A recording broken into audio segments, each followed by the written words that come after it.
peace, they will begin to give back that which is yours. Jesus, I don't know what this is, but God's about to give you victory in that. You won't have to take any more time. They will not take any more money. God is going to give you victory with this. You won't deal with this. God is going to give you victory with this. I want you to move quickly with your great victory seed of $77 for the gospel. Well, that's 177. The $20 adding the 77 cents. The $3 adding the 7. My dear friend, the $1,077 seed. Your best seed, but get as close as you can get to the 77. Adding the 77 cents representing your great victory seed. Whatever this battle, whatever this thing is, whatever they're trying to say that is not right, God is about to give you victory. And whatever this paperwork, documents, finances, family, household, Shabbat, God is about to give you victory with this. I want you to move quickly with this great victory seed of $77, or that 177, the $20 adding the 77 cents, the 1,077. My dear friend, your best you can get as close. Listen to me. Get as close as you can get to the 77, adding the 77 cents, representing your great victory seed. Please hold it. I connect your call now to my blessed operator. To make your donation now by credit card with a live agent, press 1.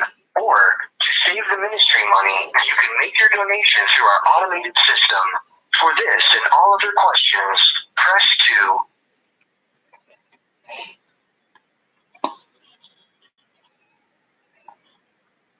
I'm sorry, we didn't get that. Please try again. Please note that you can press star at any time to be connected with a live operator. To make your donation now by credit card through our automated system, press 1. For the ministry mailing address for payment, press 2. For customer service, to mail in a donation to the ministry, please use our address, Manasseh Jordan Ministries, P.O. Box 3320, New York, New York 10163.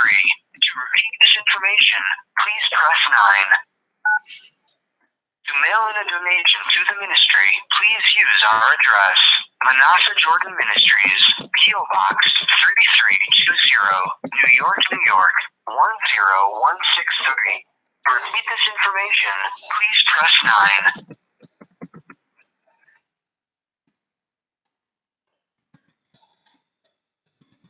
Thank you for calling Manasseh Jordan Ministries. Have a blessed day. I didn't call them. They called me.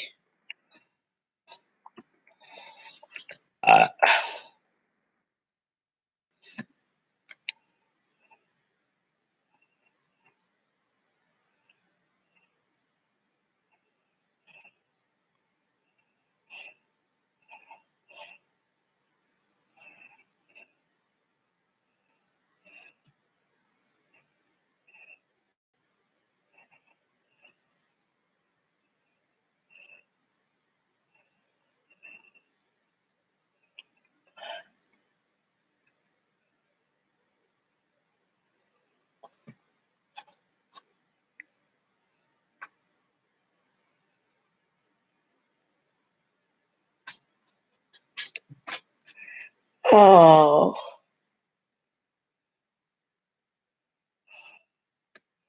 Come on. You can do it. You can do it. Look at that man.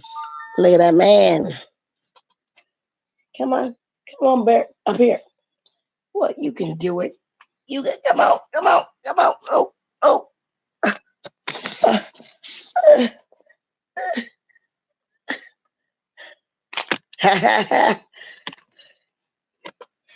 Hey, he went around there trying to be slick and eat my food. Oh, get your feet off the keyboard. Damn it. What you think you're doing? What you think you're doing? His little nose is running. Are you sick? Are you ill? Do you have the flu? Jesus Christ. I'm so tired. Yeah, I don't think I can leave. What thing? Like I have my sickness, but then on top of that, there's like this tiredness that I have. It's like I feel like I had freaking chemotherapy and like I just have zero energy. Like I have to either have the 5-hour energy trucker juice, as I call it. I have to have that, or I have to have like coffee. Oh, give me a kiss. See?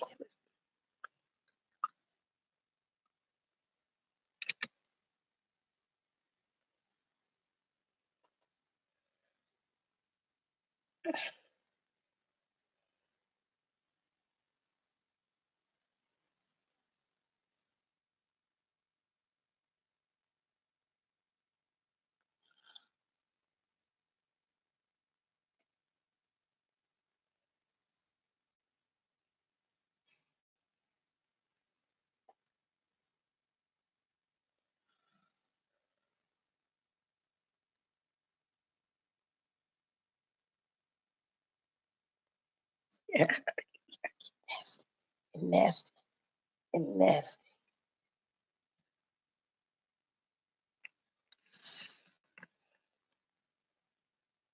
How about this bowl at Kroger?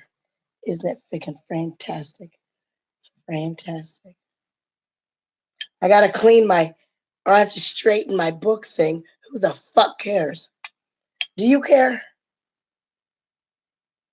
Do you care? I don't give a fuck either. My God, this soup just looks divine. No, it looks divine. I didn't know dogs like soup. There's meatballs. Actually, they have the little pearlies in it, but this has the I don't know what you call them. They're not pearlies. It's called wedding soup, but I prefer the wedding soup with the tiny little pearlies. And you can see outside it is snowing a lot. I will give them that much that it did snow. Let's say how many inches. Maybe you know what I need a thing to measure. I need to look at the real, the real. That's what I need to look for close.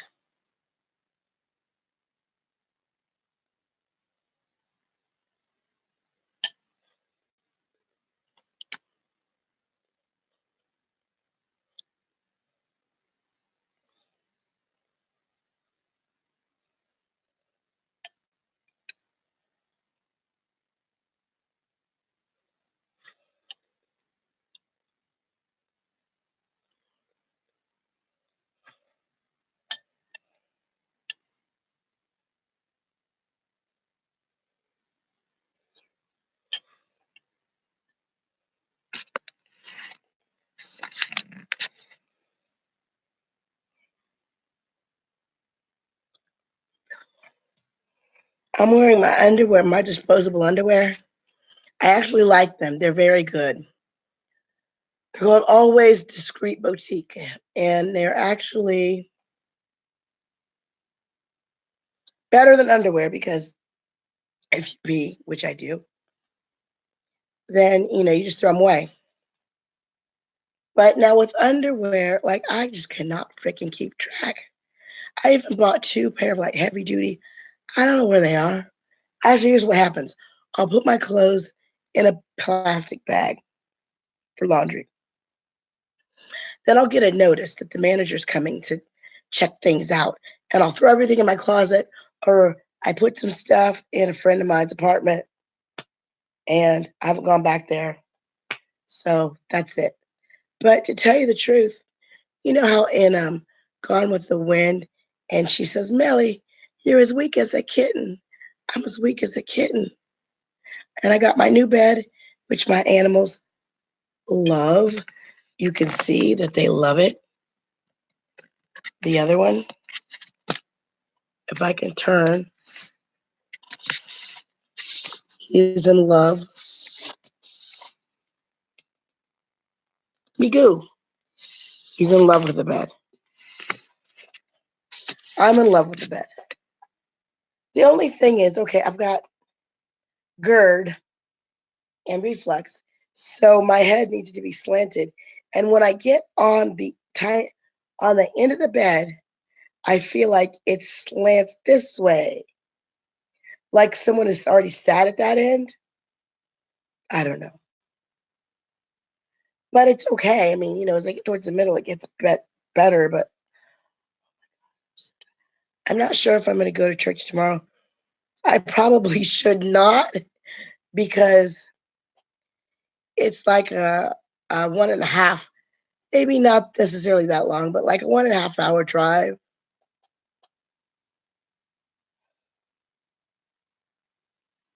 But the reason why I'm going there is because I'm considering moving there. So I'm spending more time there. And somewhere in my head, that's where I got the idea. And it's fantastic.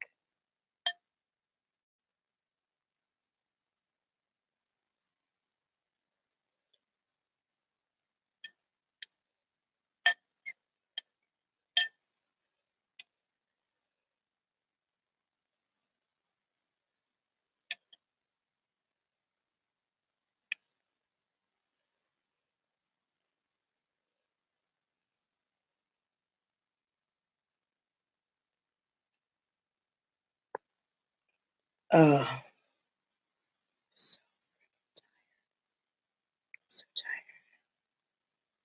And in my now, I want to be, not necessarily that I want to be tired, but I want to work through this illness or whatever it is that I have without doing the trucker juice.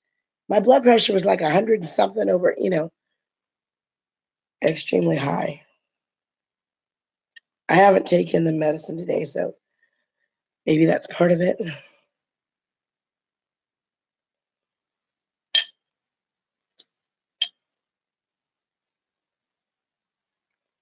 I took you out this morning. Why'd you crap on the floor? Why? Why? Why?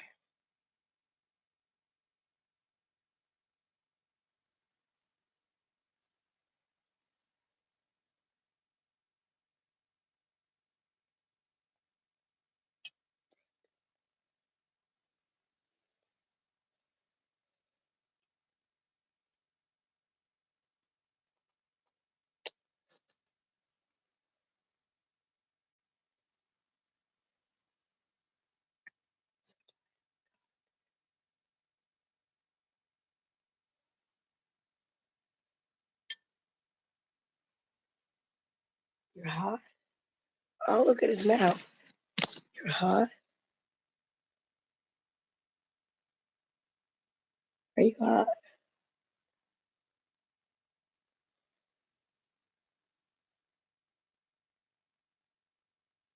Yeah, I'm a little hot too, but I gotta crack open the window.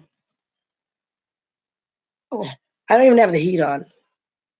That's the thing too. In this building, it's so poorly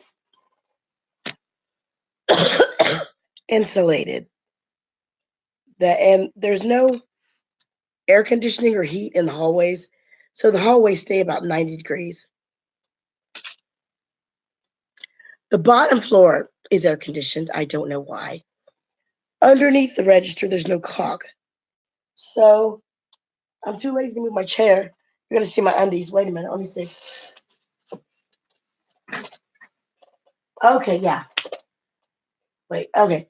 Well, I do have the heat on, and it's set at like 65. I could turn it off, and it'll go down to like 40 or something. What I can do today, I can take all this stuff off of this chair so I can sit in it. That would be an accomplishment. I'm just so tired, you know. Like I said, I'm just so tired. I saw the guy that washed his pit bull today. That's really nice. Like I say, just emotionally, I'm feeling actually very, very, very, very good. Maybe not in this day at this moment, but I'm feeling good that I made the decision that I have the opportunity to move. Ideally,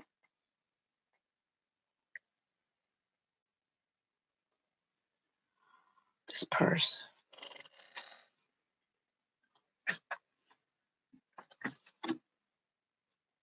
Uh, oh, it's stuck. Oh my god. Fuck.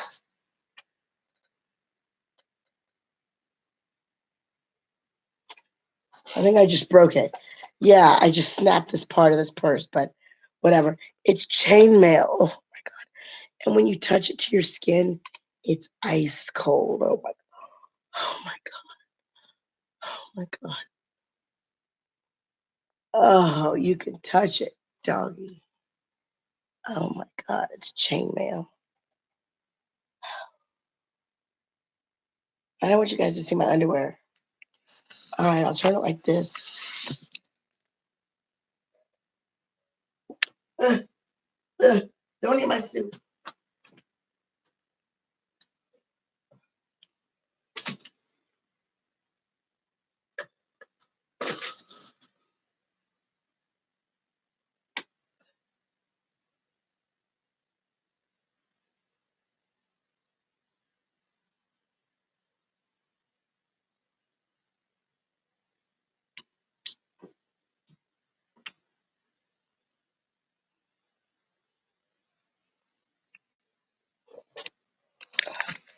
Okay, open the window. My thermometer says it's 35. Look at them babies. Look at my babies. Look at my babies.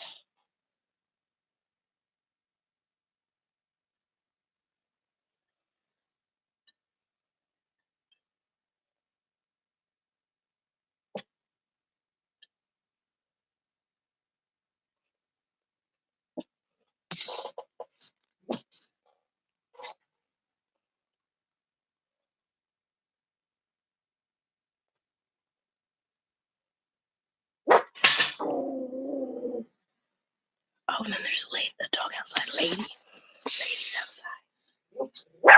Shh. Quit it. Shh. Quit it. You're stepping on the quit. Behave.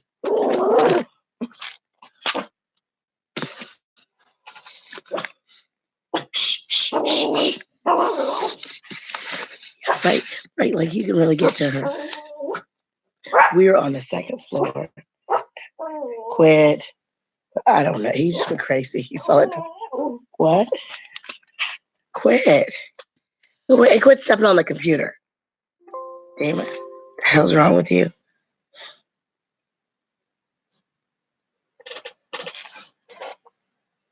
A fat ass leg. Good Lord. Sweet Jesus.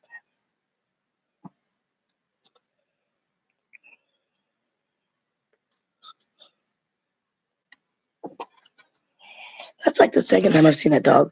I gotta take his dog out. He's been out once today. I guess he should have gone out again because he crept in the house, but whatever. I'm just feeling my little diaper. I can feel like the liquid where the pee turns to liquid. I think, yeah. Ugh.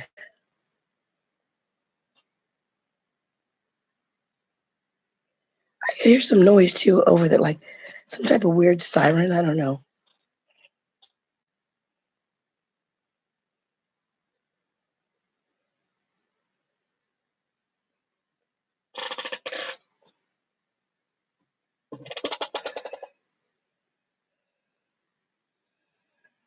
God, I'm so tired.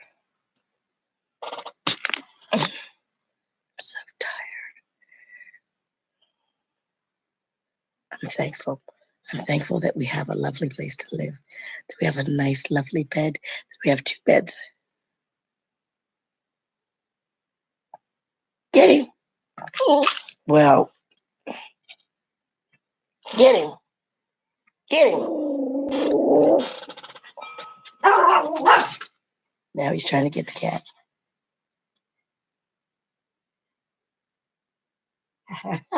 The cat's like,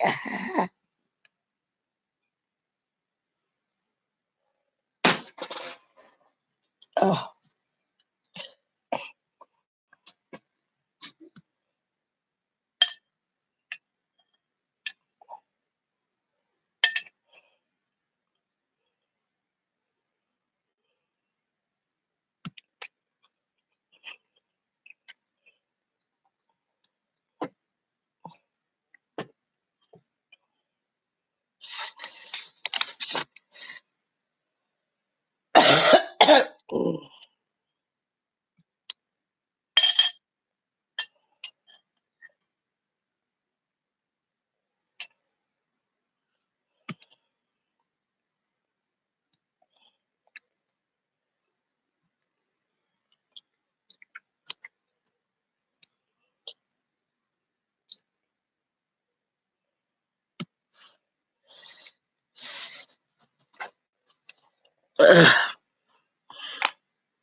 No.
Hey, no. Gotta eat my damn food.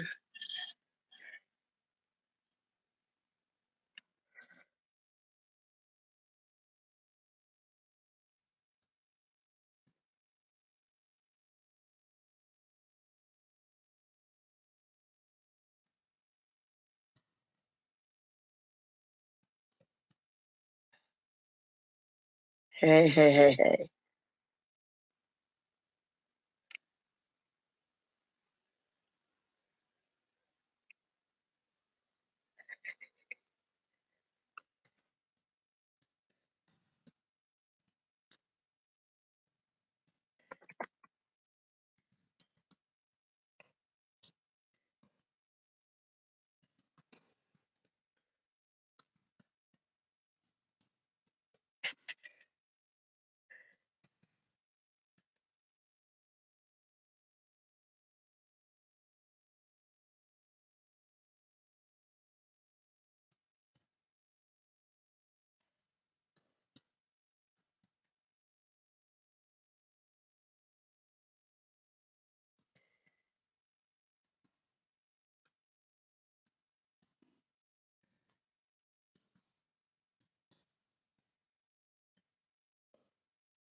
see here.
More magical than you ever could have dreamed. And the only way to get there is finding Never.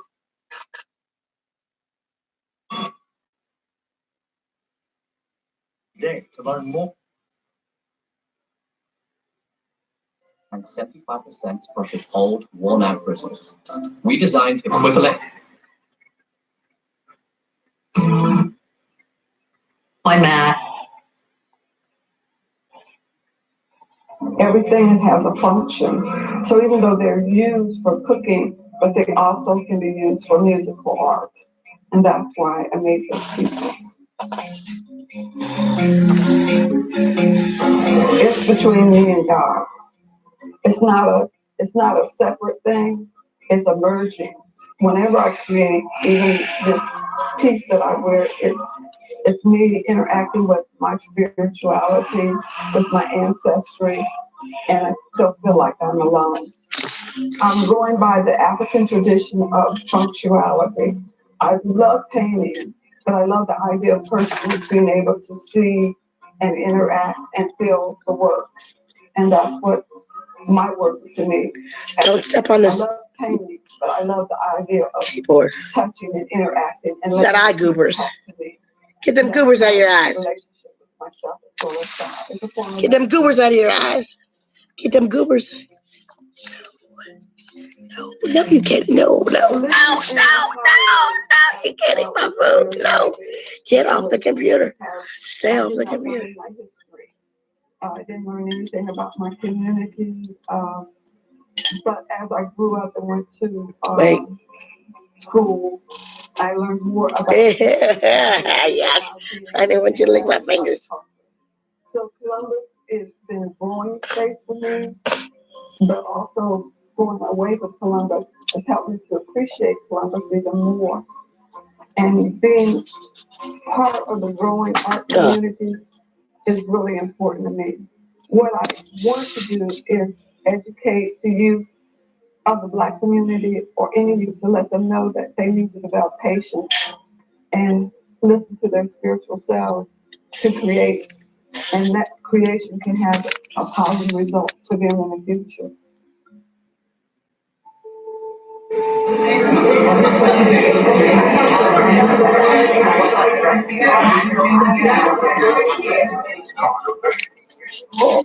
I want to thank you all for coming. Listen, I don't know if you all saw the Columbus Dispatch, and this big picture of my wife in the arts section about a Sunday ago. Did you all see it? No. Yeah. No, I didn't see it. I don't really care when I'm in the paper, but when my wife's in the paper, I get really excited. And I went around and picked up all these copies. Oh, that's sweet. So I can study them in my old age. I think what she's created is displayed tonight with this incredible turnout about the importance of art. And I don't want to go on here because this is her show. And I'm leaving here to drive to Hilliard to do television tonight. And I wanted to come here because I'm so proud of what she's been able to do. And I remember the morning we woke up. He actually looks good looking. The election, Karen looked at me and said, "Do I really have to be first lady? I don't want to be first lady." And out of that has come her dedication to the arts, which I think has been fantastic. Oh my And gosh. the other thing I Son of think a about, bitch. and heart healthy and those things. But I also think about I think there's that no, she it's not. was involved in watching being rescued and in some ways helping these folks who had been human trafficked. And her dedication to that great judge and that catch court and all those things that have happened. So when I think about the impact that she has made over the period of now almost 8 years, I think it's been dramatic. I think it's been so positive, and I'm so proud of her. And so I would say, wife, that even though at the time you didn't think you really wanted to be First Lady, you've been one heck of a great First Lady in the state of Ohio. So, okay, all yours. Thank you, sweetie.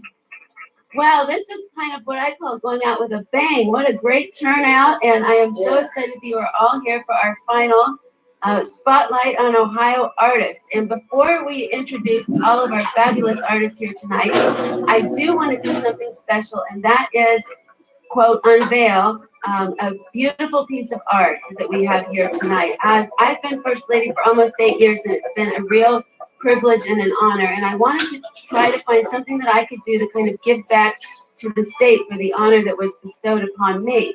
And my friend Duff Lindsay, who owns the Lindsay Gallery here in town, helped me acquire a 1967 bas-relief Elijah Pierce. And I was able to purchase this and leave it here at the residence as part of the permanent art collection as a gift to the people of Ohio who come here and will see this piece. And before I point it out, Duff, would you mind just saying a couple things about Elijah Pierce and why he is so important in our art world?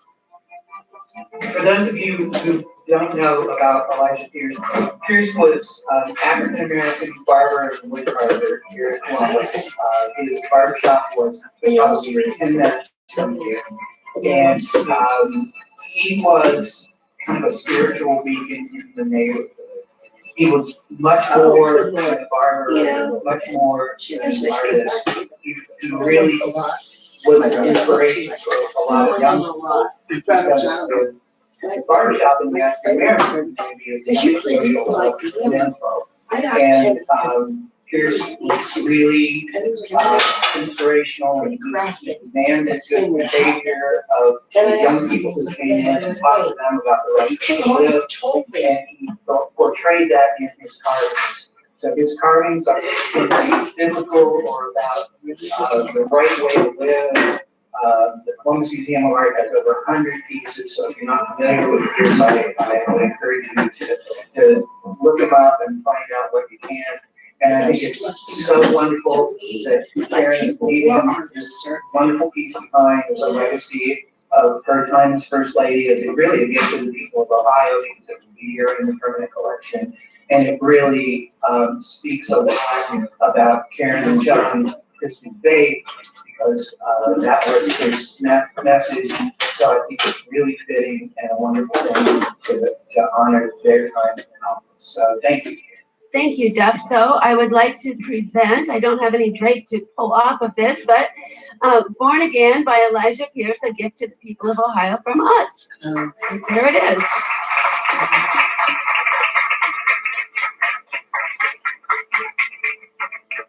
So Spotlight, if you've been here before, you've heard me say that we started this program because we were just so enchanted by the artists and the art that we saw around Ohio as John was running for governor and when he became governor. So about 5 years ago, I was able, with the help of the wonderful Ohio Arts Council, to start this program called Spotlight on Ohio Artists, where we change out the art in the foyer and some in the great room every quarter. And artists apply to be considered to have their pieces exhibited here through the Ohio Arts Council. So this is, I think it's our 20th exhibition in 5 years. And we've had over 60 artists displayed here. So I'm really excited about that because sometimes there will be maybe 8,000 people who come through this residence in a year. And that's 8,000 people who were able to see and understand what kind of art is coming out of the state of Ohio. And I think that's really important because artists are our risk takers, our creators, they enhance our way of life, and art is a good business in Ohio. So we like to do what we can to support it. And so that's why we started the program. And Born Again really became a catalyst for the next 9 artists that were selected to be a part of our final spotlight exhibit tonight. And what I'd like to do is name each of those artists and have them come right up here so that you can see them and then I'll do a quick group picture. Anna Arnold of Cleveland. Her piece, Storyteller, is displayed in the foyer. Come on up, Anna. David Buttram. David is of Cleveland, and his piece, Mrs. Brown, is in the great room. Clifford Darrett of Dayton. His piece, Mothers, is in the foyer. Pepper Kojo of Columbus has 3 pieces, African Safari and Udu Drum in the foyer, and Grandma's Glass Quilt in the great room. We have Lisa McLemmon of Columbus, Calypso's Island in the foyer. Kelly and Kyle Phelps, Cincinnati and Dayton, Where the Machine Stops in the great room. Antoinette Savage of Columbus also has 3 pieces. Regina Watson from North, Lisa Owens, Chamberlain, in the great room. And Omar Shahid has 3 pieces as well. Omar's from Columbus. On the Sidewalk, Lady in the Window, and Family Relief in the great room. So please join me in giving all of our talented artists a big round of applause.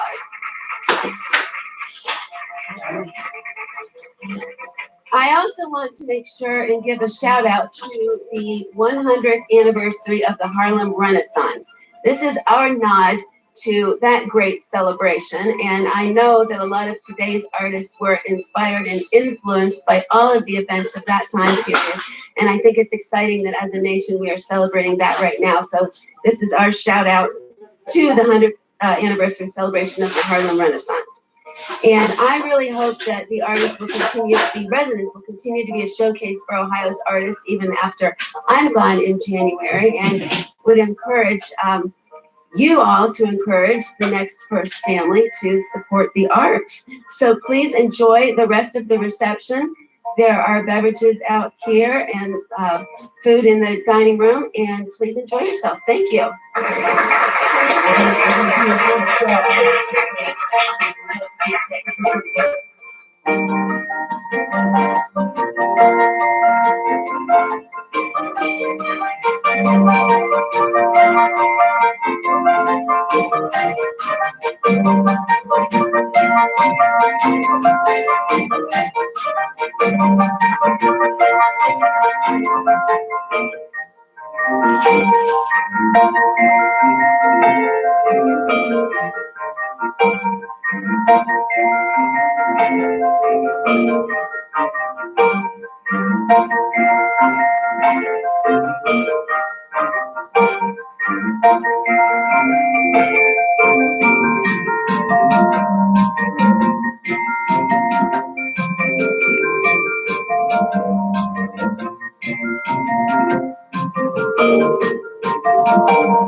You are watching the Ohio Channel.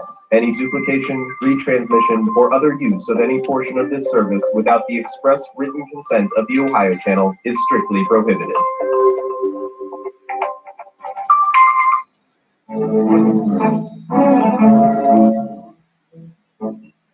Findlay College began as a joint venture of the Churches of God, General Conference, and the Village of Findlay.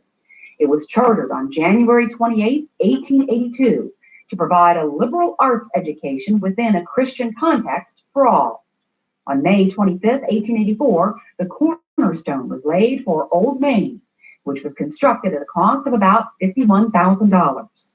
It was 171 by 107 feet, one of the largest college buildings in the state, and the only one heated by natural gas. The first classes began on September 1st, 1886, with 170 students and 10 faculty members. The first commencement was held in June 1889, with only 2 students receiving degrees. The first president of the college was John Rowland Harris Latchaw, and the first dean was Charles Trout Fox. Weinbrenner Graduate School of Divinity, now known as Weinbrenner Theological Seminary, was established in 1942. The distinguished Griffith Memorial Arch was added to the front of campus in 1923. Thus began Findlay's most enduring tradition of having matriculating freshmen walk in through the arch and graduating seniors walk out through the arch at commencement. The institution changed its name on July 1st, 1989 to the University of Findlay.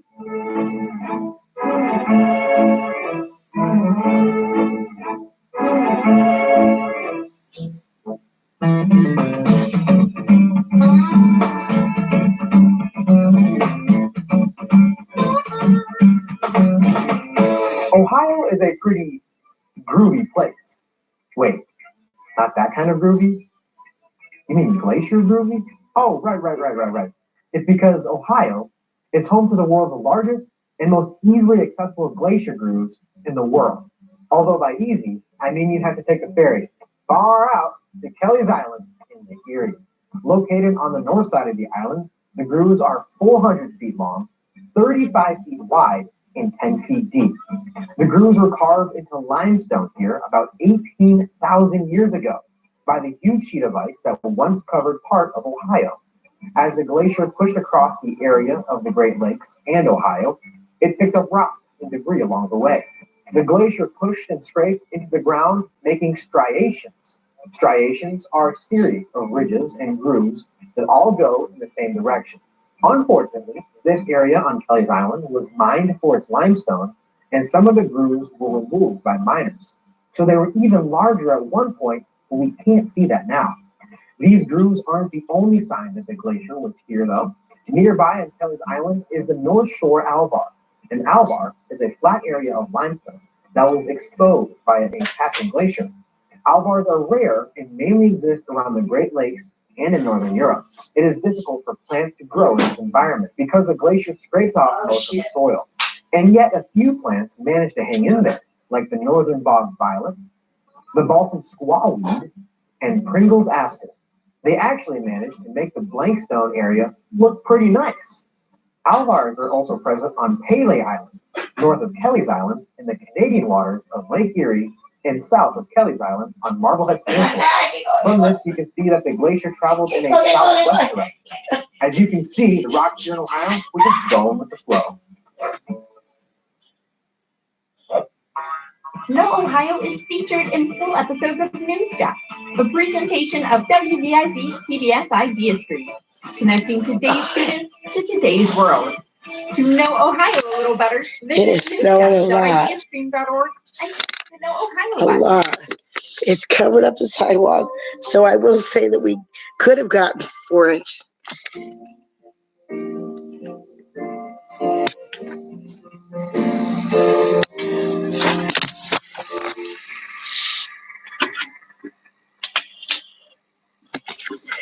Thank you and good evening. I'm Reverend Dr. Stephen Rowan, Chairman of the Cleveland Foundation Board of Directors and Senior Pastor of Bethany Baptist Church located in Cleveland's Glenville neighborhood. It's my last year as board chair of the foundation, and while of course I'll still be involved, it's an honor to represent the board and the foundation on this very special night. Welcome you. The Annisfield Book Awards were established in 1935 to honor literature that celebrates diversity and confronts racism. Edith Annisfield Wood, a person far ahead of her time, endows this prize to bring necessary topics and voices to our collective attention. Over the years, the Annisfield Wood canon has become a living, breathing community of thinkers, writers, and artists that spans continents, generations, and intellectual traditions. And as the video you just watched demonstrates, Annisfield Wood award-winning literature is moving off the pages and into our community in new and exciting ways. The interurban art installations show how these essential works of literature can capture our attention. This guy's gorgeous. Attention to the lives and perspectives of those with whom we share community. And he's a doctor. Just as we have experienced before, our 4 winners all speak powerfully from the heart and in turn reach into our hearts as well. We're here to pay attention, to be present, and to give something of ourselves in that effort. Congratulations to each of our winners. Thank you for sharing your work with us and for joining us tonight. Tonight, in keeping a tradition, we will first welcome a young poet to the stage, Eloise Sean Peckham. She's 10 years old. She is a fifth grader at Campus International School and part of the Cleveland Metropolitan School District. Please join me, Ron Richards, the Board of the Cleveland Foundation, and the staff in welcoming her as she reads her poem, A Blessing for Cleveland.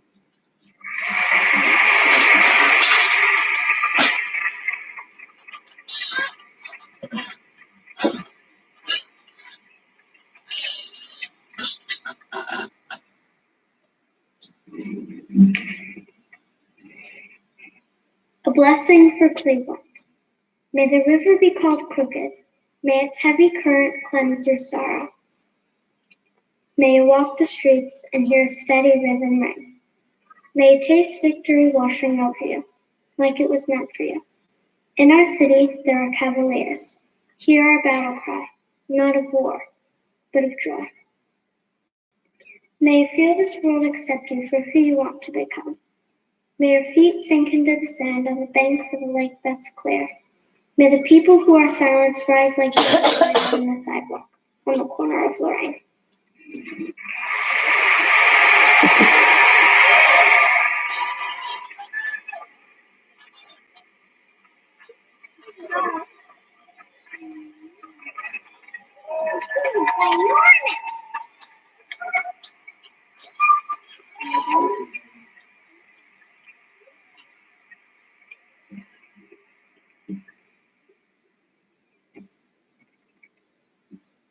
Excellent, and we thank you. Excellent, excellent. Finally, once again, on behalf of the Cleveland Foundation CEO Ron Richard, the board, and the staff, we want to welcome some special guests who have joined us tonight. Poet and Akron native A. Van Jordan, who won the 2005 Anisfield Book Award for nonfiction. Let's give him a hand. I'm sorry, food spill. Anisfield Wolf Juror and Professor of Psychology at Harvard University, Dr. Steven Pinker. Let's welcome Dr. Pinker. Anisfield Wolf Juror and poet, our friend Rita Dove. Once again, we welcome Rita Dove. And of course, last but never least, our esteemed chair of Anisfield Wolf and MC for tonight, Dr. Henry Louis Gates, Jr.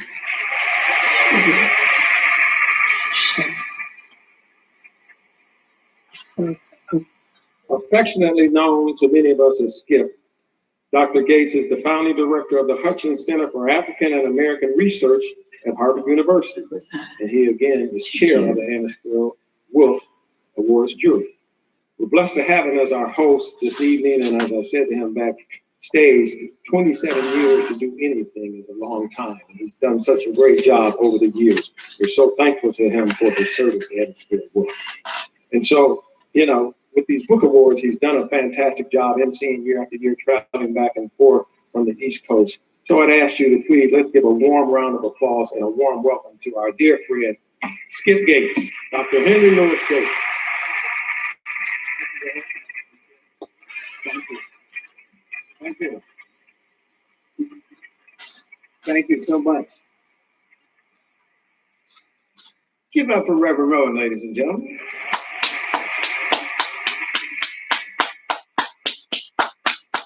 I asked him if he was going to do a prayer. He said, no, not tonight. Because, you know, Black preachers and prayers. So I said, you know, Rev, we're on a timetable. But I would have loved to hear his prayer. He's a great, really a great preacher. And how about Eloise? Give it up for Eloise, that poem.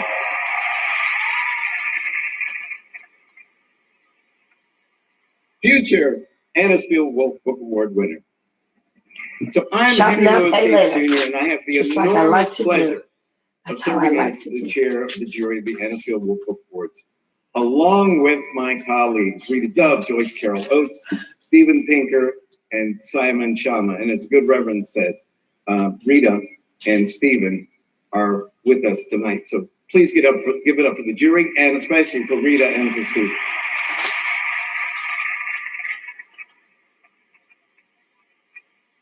I love this presentation ceremony, and I've looked forward to hosting it each year since it was conceived so many years ago by former Cleveland Foundation President Steve Minter and the administrator of the program at that time, Mary Louise Hahn. So please give it up for Steve Minter and Mary Louise Hahn.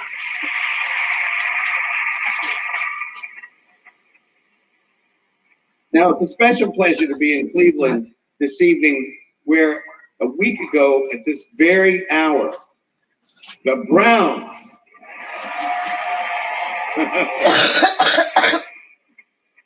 the Cleveland Browns are winning their first game since the Obama administration.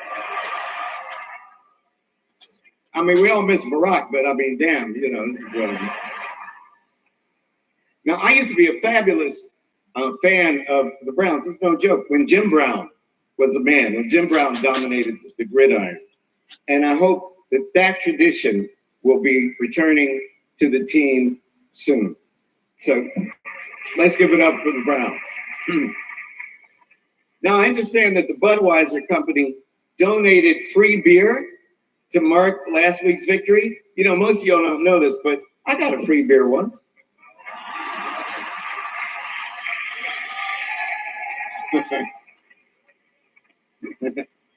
Back during the Obama administration. It was cold too. Here's to Cleveland, a city I've come to love because of this pride ceremony. And here's to long overdue victories. Give it up for yourselves. Give it up for Cleveland, please. Drendel. Now, I want to thank our host, the indefatigable Ron Richard, and the Cleveland Foundation. Give it up for Ron's brilliant, compassionate, committed leadership, and for the good work of one of the truly great city foundations in the United States, which make this award and tonight's possible.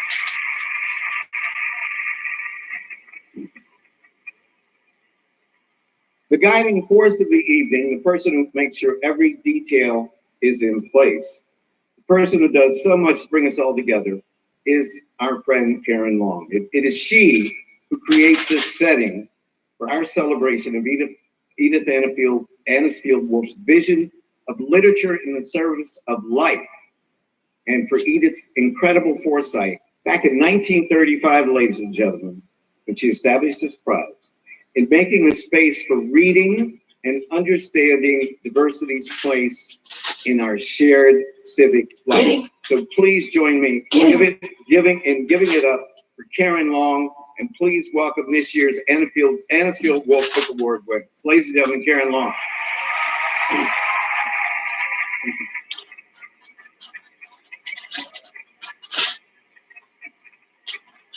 Thank you.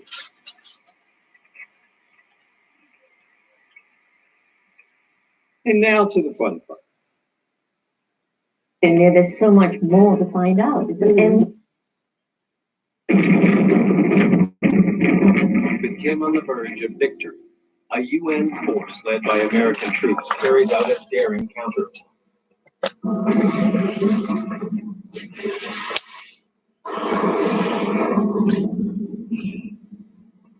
And pushes Kim's army north. Kim's shattered forces retreat across the 38th parallel into North Korea. The UN forces under American leadership came very close to wiping out Kim's regime. Kim's decision to make war on the Korean Peninsula has pushed his forces to the brink of disaster.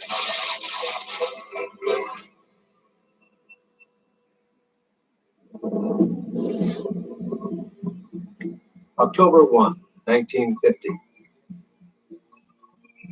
Kim Il-sung's army is trapped in a small corner of North Korea by US-led UN forces. Desperate for help, Kim convinces China's leader, Chairman Mao, to support his communist cause.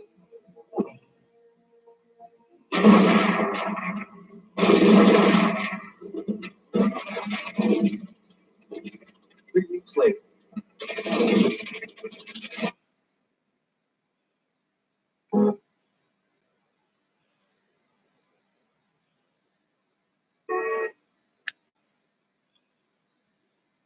the little less moose. For the Bulls thus far in that one. And we thank you for watching Inside College Basketball, presented by Progressive Insurance. Here's what's coming up tonight on CBS. A reminder, the road to the Final Four continues tomorrow on CBS at 4:30 Eastern when number 6 Michigan State visits Penn State. Also,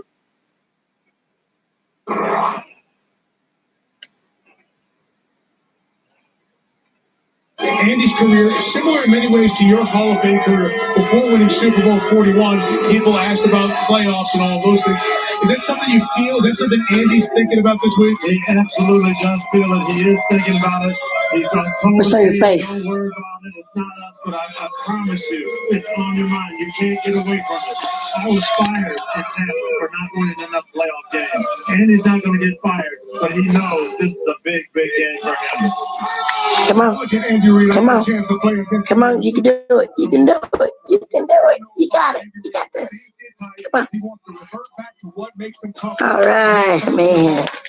Good boy. What's in your face? this weather changes his mentality and allow him and forces him to run the football. I don't think so. I think you're going to see 50 passes again today. I don't think they win that way, Coach. An age-old debate. Can the weather help the offense in passing or the defense in passing?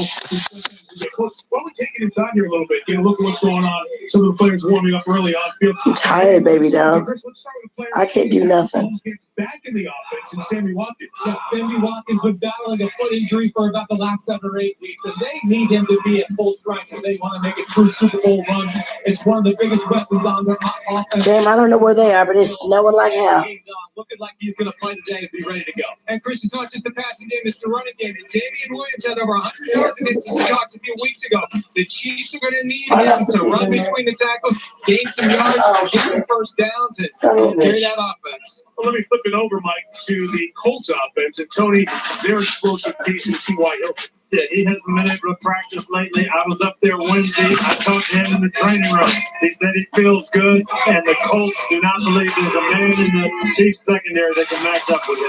Right? You stunned me when you wanted to talk about a kicker. That's like a punter, Roberto Sanchez. Mike, he has one job and one job only, and that's to kick the ball away from Tyreek Hill. Matter of fact, don't kick it away from him. Kick the ball out of bounds. Don't even give him an opportunity to return it. You know, it's funny you say that. In practice on Wednesday, every ball was out of bounds. You were there? Yes, he's got a second job. Do a good job holding for a guy you know very well, and Adam Vinatieri. Hey, every time you mention his name, Coach smiles. I start to he got us a bunch of Super Bowl rings. Thank you for the ring, Adam. You're a ring man. Well, look at this, guys. He'll play his 32nd career playoff game. Turned 46 a couple of weeks ago. He's played 2 full regular seasons of playoff football. And in the snow, perhaps one of the most famous kicks in NFL history, the Tuck Rule game. Patriots Raiders against my I trust him, I tell you that. And many players do have over the years.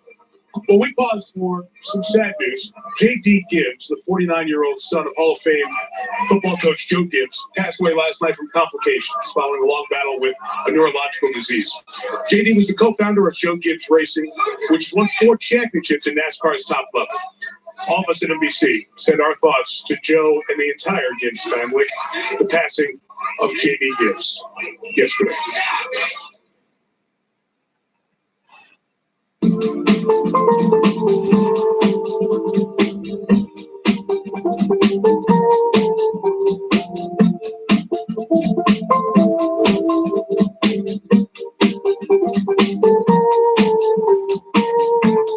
Everywhere I go,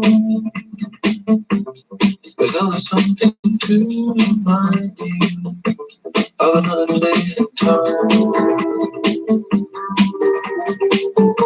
Gina Rodriguez is Miss Spotlight. Suzu, my Hollywood makeup artist. Yes, and I brought you bags of makeup. We got people to try. I will abduct you. Mess around and I'll kill you both. Everyone's coming to save you. I'm not giving up on my family. I have a plan. Tell me lies. I want to hurt you. It's gonna be okay. I'll do something first. Havana, the bullet settles everything. Miss Spotlight, what are you going to do to me? Go inside. Cozy up to the fire. There we go. I just have to close this. There we go. Stay warm. So call Come back, baby dog. Come back. Come here. Come here. Come back, baby dog.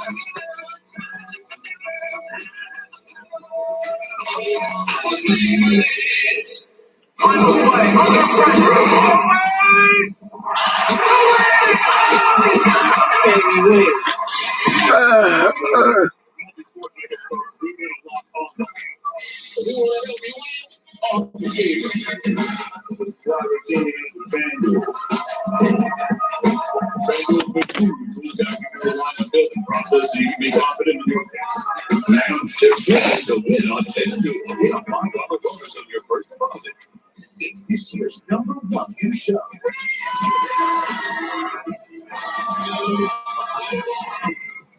This is going to be one heck of a competition. AGT The Champions, Monday followed by Manifest on NBC.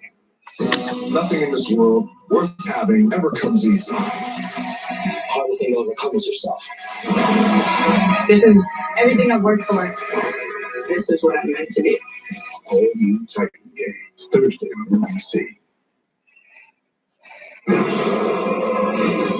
67-yard touchdown.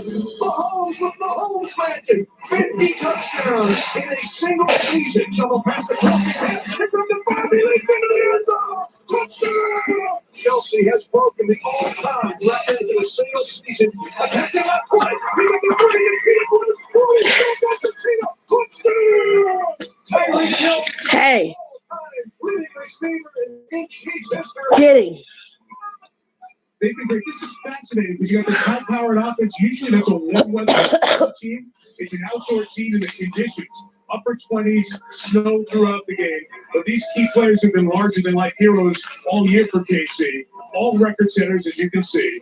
All first-team All-Pros, and Patrick Mahomes doing it in his first year as a starter. He voted MVP. He'd be the youngest winner since Dan Marino back in 1984. Now, you almost certainly know he's the son of former Major League pitcher Pat Mahomes. But Mahomes' mom, Brady, has also had a front row seat for this meteoric ride.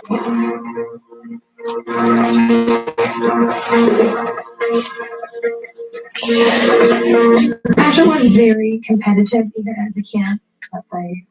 He wanted everything to be a ball. Wherever we were, he was going to try to toss something at you. That's his first team. Patrick had it set in his head he was going to be a professional athlete. It was not like, that's a dream of mine. It's, I'm going to be that. Patrick Mahomes, quarterback, Texas Tech. And I knew he had the talent to be that. To see your child, his dream, and to know that he's happy, that can't be replaced. And him, well, that was a long time ago. I prayed for him to go to somewhere that felt like home.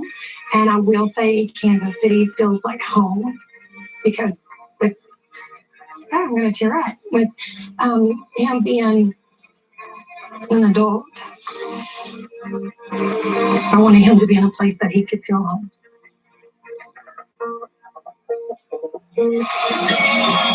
His mom predicted success, and I don't even think she thought that Patrick Mahomes would have a season in which he had more touchdown passes than his team had punts.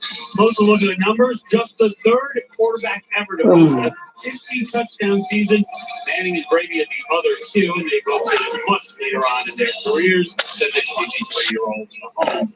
Down here now with Chris and Mike, the numbers certainly tell a story. They pop, but this is a man whose game is defined by creativity. He takes nothing, and nothing, he turns it into something spectacular. We got top 5 plays there. The top 5 plays from Patrick Mahomes. And we can give it a major milestone. I mean, 50 touchdown passes, 50 down, 5,000 yards on one throw. And this throw right here on the move right, that you see Patrick Mahomes make, it's truly an amazing but I didn't even notice. Throw the ball from awkward body positions, off the wrong foot. You see both feet are off the ground in this scenario. Most quarterbacks in football would not even try to attempt that, but it's become regular.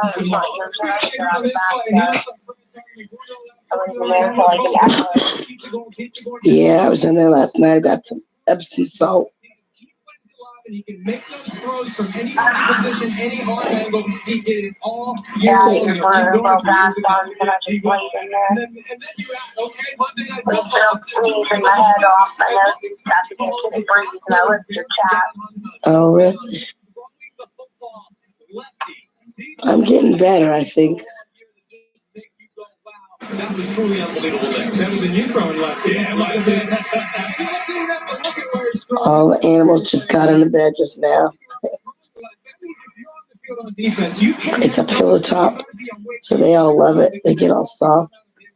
Regardless of where his eyes are. Doesn't know look a little bit better than you do as well, Steve. Oh, thank you, Leah. I'm looking for that house where I was, but I think since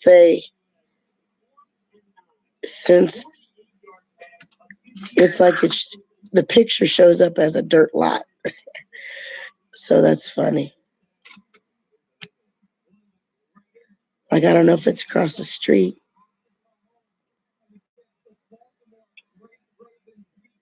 They're going to be watching football, I guess, downstairs. I want to bother them, but, I'm just lazy. So what'd you think of that one house? Freaking out over snow. Oh my god. You know how some of them don't drive anyway. Exactly. I heard the roads really weren't that bad. Yeah, I don't think they are. Those are always shitty because they don't give a fuck about those. Exactly, but they clean the main ones. Plus, you have all the cars, kicking off the snow. So. I mean, it's not supposed to stop snowing though until tomorrow at like 7 a.m. Uh-huh.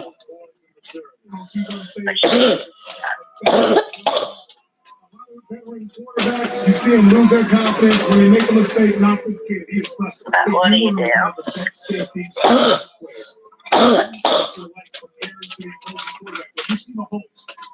I'm not going anywhere.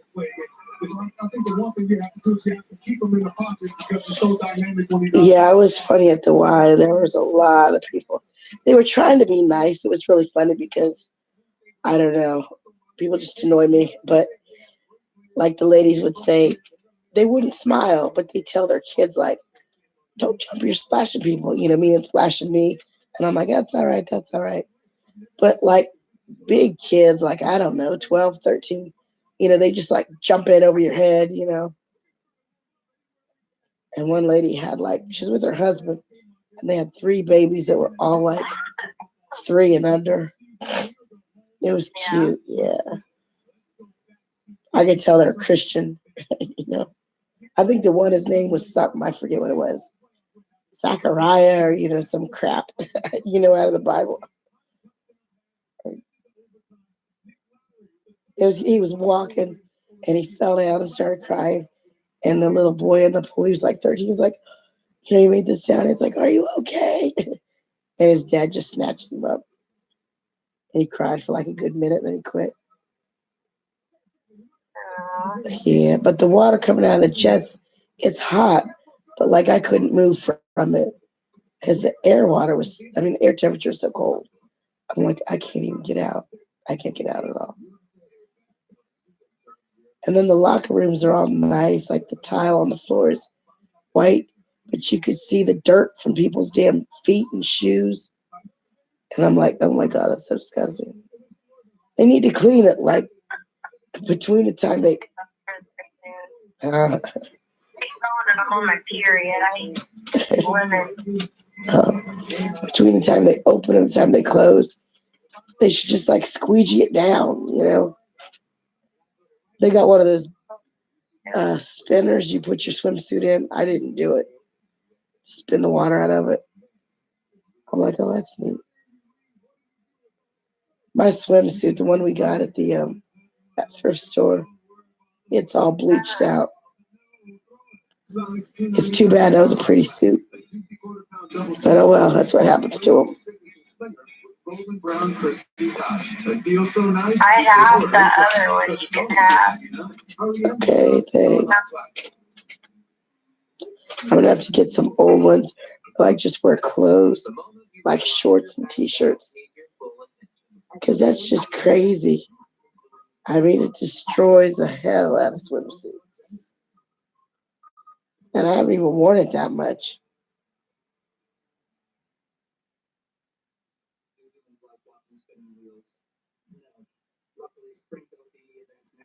Yeah, I miss LA Fatness, my LA Fatness guys. Coverage is 30% larger. Really?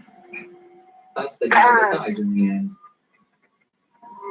Get up to 2 times faster speeds than before, and now Sprint's total LTE coverage is 30% larger. That's all I can do is fucking sleep. I know, me too. It's like I can't even get up. Wide awake, like on that stuff I'm taking. Like it'll fucking have you up for days and stuff. Because it gives you all this fucking energy. Oh, what's it for?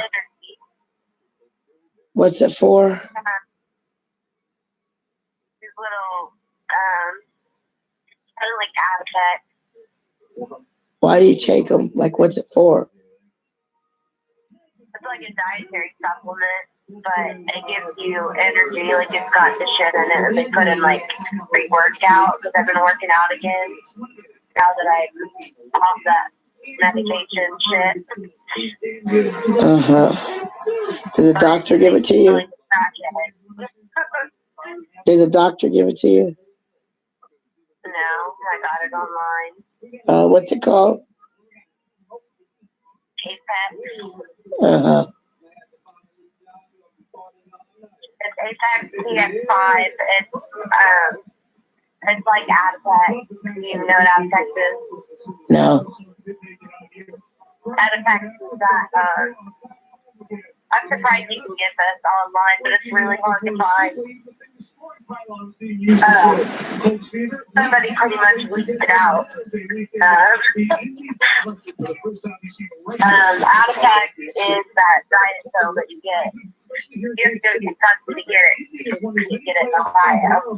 Like you have to go see a doctor in Kentucky and you take a class on it. Like you can't take this stuff all the time. So you have to like be off of it for like a month and then take it again. Because it's so strong. You have no appetite on it. So much stuff. Like I have to eat when I take it. You're supposed to take 2 twice a day. I take 1 twice a day. If I take 2, I can't fucking eat. Like, I can't do anything other than clean the house, run around like a crackhead.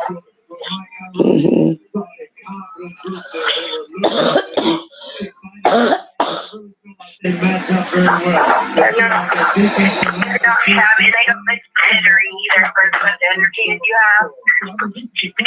You know, some shit makes you, well, you like that trucker shit. You take one of these and we're running a fucking marathon. But it doesn't make your heart pound or it doesn't make you jittery and all that shit, which I like it.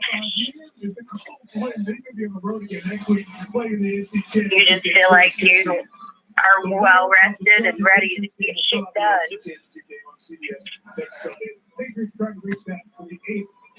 Why don't we simplify the game? Today's gonna be a lazy ass movie day. What do you want? I'm not making them yet, Kenna. I said I'll make them later. What's she want? What does she want? Brownies. I told her I was gonna make them later. Mm-hmm. I don't feel like doing all that right now. What do you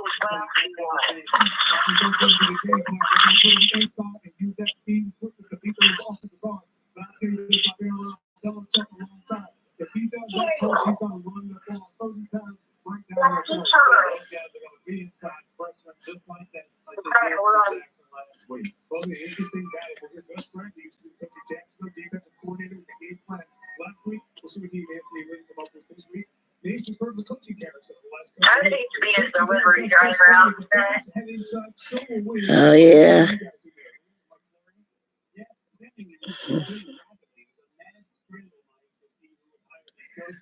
Now people are ordering shit too. They're like, oh wow.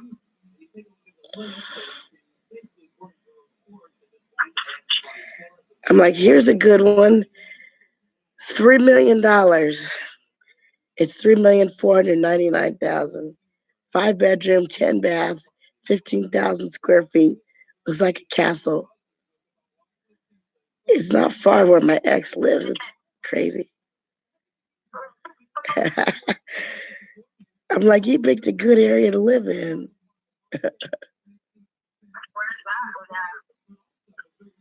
Dublin, Ohio. It's on Riverside Drive. I'm like, oh my God. On the inside, it's freaking perfect. It's a light wood cabinets. A lot of the stuff like we've looked at, I think it looked like crappy. This looks like a castle on the inside. You know what I mean? With like the different colors and stuff. Just look kind of tacky.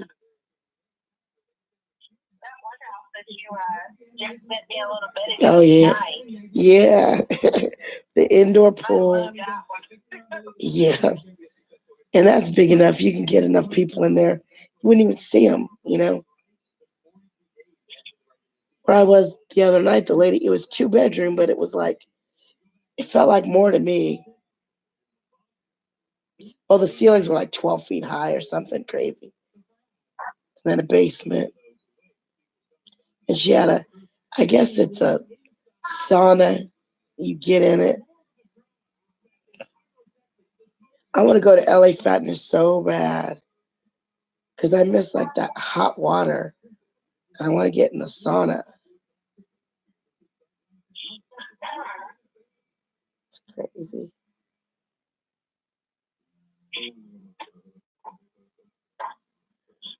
I feel like I can't fucking breathe. Oh, yeah.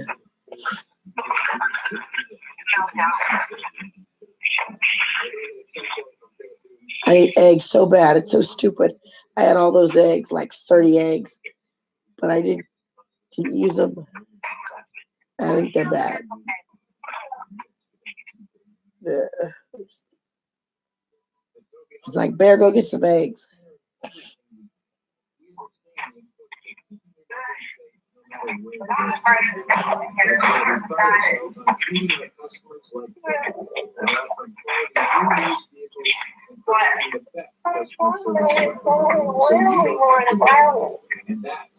taking them yet. I said I'd do it later. And put your family in a vehicle worth trust.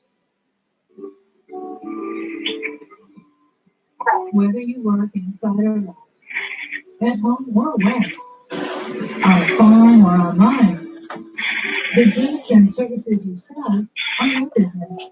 When you need someone you trust to begin, then expand your business. I know. It's funny seeing people at the Y, like that. This guy from the Mexican restaurant was there with his 2 kids, and I guess the baby mama, or I don't know. There were some white chicks. The little boy was so cute. He was so gorgeous, and the little girl was cute. She was playing in the water. All those babies love the water because it's all warm. Look like the West Carrollton one, the way it's set up in there. Yeah, sort of. The therapy and the last. Yeah, it's funny. I'm glad it's there, but I miss I wish it were hotter. I didn't get in that big one because I'm like, I don't want to be cold. Even though they say it's warm. And it's kind of funny too because they've got that glass where people can sit and like watch, you know, whoever. And you always feel like everybody's looking at you, but I don't care. It's just funny. Like, I guess LA Fatness, they typically, like, they don't stop and look at people because they act like they don't see you because they don't want to make you uncomfortable. But they're at the Y, you know, people stop and they'll just stare at you. It's funny. This one kid, he was like floating on his back. I thought he was older, but then he was all like floating into me, and I'm like, what? And then he got out, and I'm like, oh, I guess he's not as old as I thought he was. But he did that for like an. That's what everybody has these like fitness goals. Right. For their New Year resolution, and then like you wait a few months and they all disappear. Right.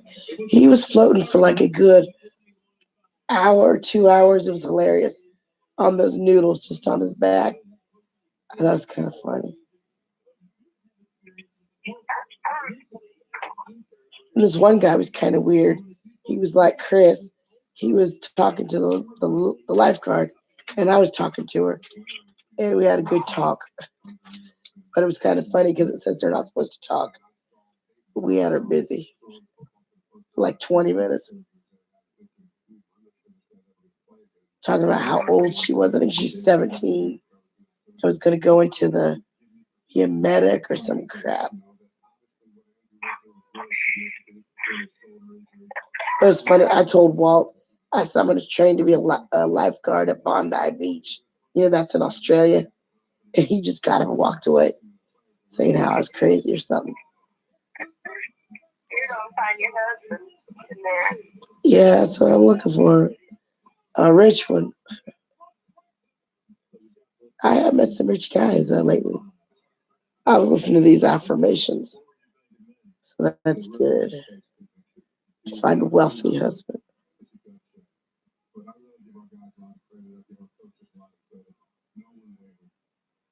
I don't even know if I have vegetable oil. I should probably check. If you have what? Oil? Vegetable oil. Yeah. Brownies. What we went through, the whole 1-0 mindset, resetting it every I don't think I have any, actually. I haven't got any in a while, and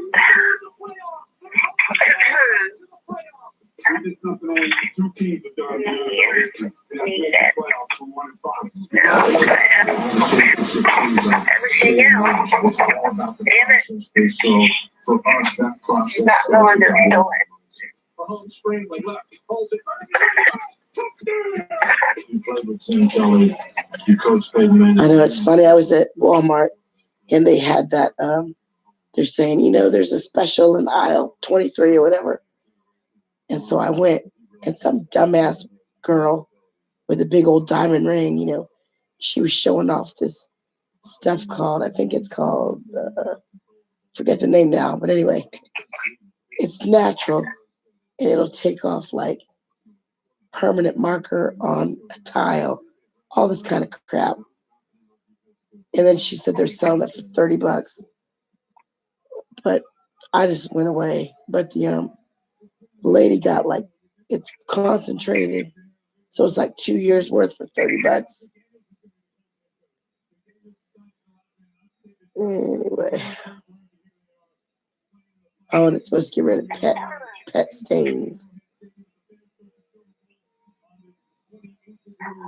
It's called Wham or some kind of stupid crap.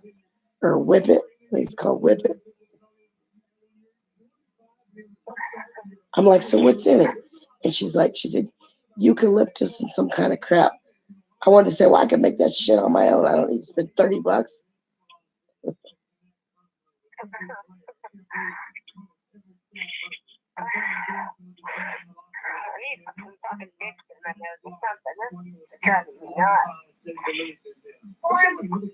Yeah, I was looking at it and have that. We're running out of milk.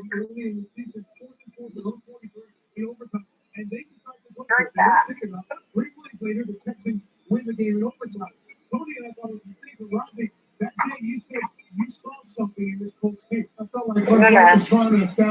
Crystal's working at Walmart today. I'm gonna have her make her damn list and send it to her.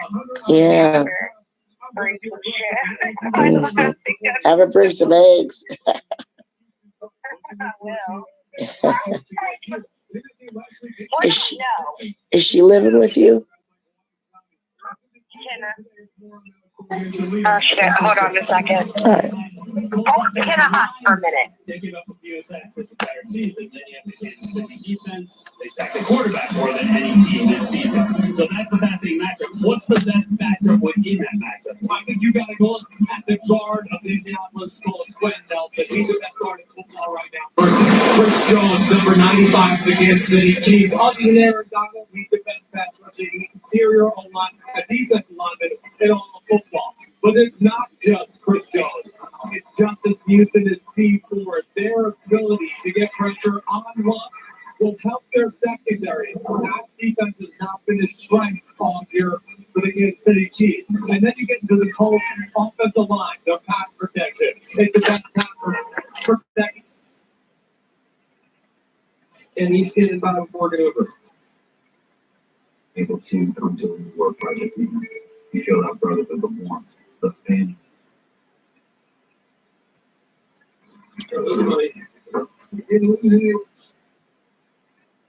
Power is.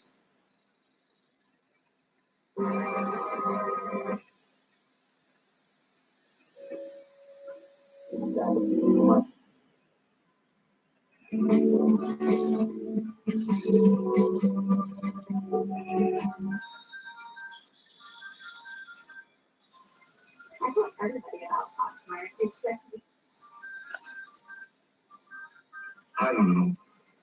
Got a problem. Have to go get some help. Look, I don't expect you to forgive me. Things will never be the same between us. But I hope someday I can be your Uncle Arthur again.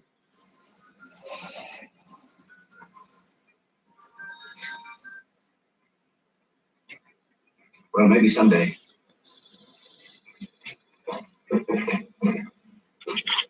Uh-huh. Do you want me to get you stuff tonight, or do you want me to just pick you up and bring you to the store? So my car will be cleaned up and warm. It's like, bitch, you're 2 seconds away. It's not gonna be that warm. You're gonna have to clean it up again when you leave work tonight. Like, She pisses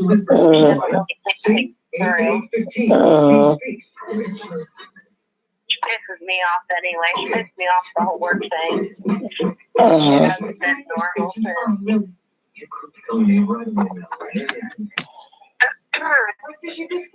don't want to leave the house. Yeah. Chris was calling. I told him. She doesn't get off work till midnight. So. Uh-huh.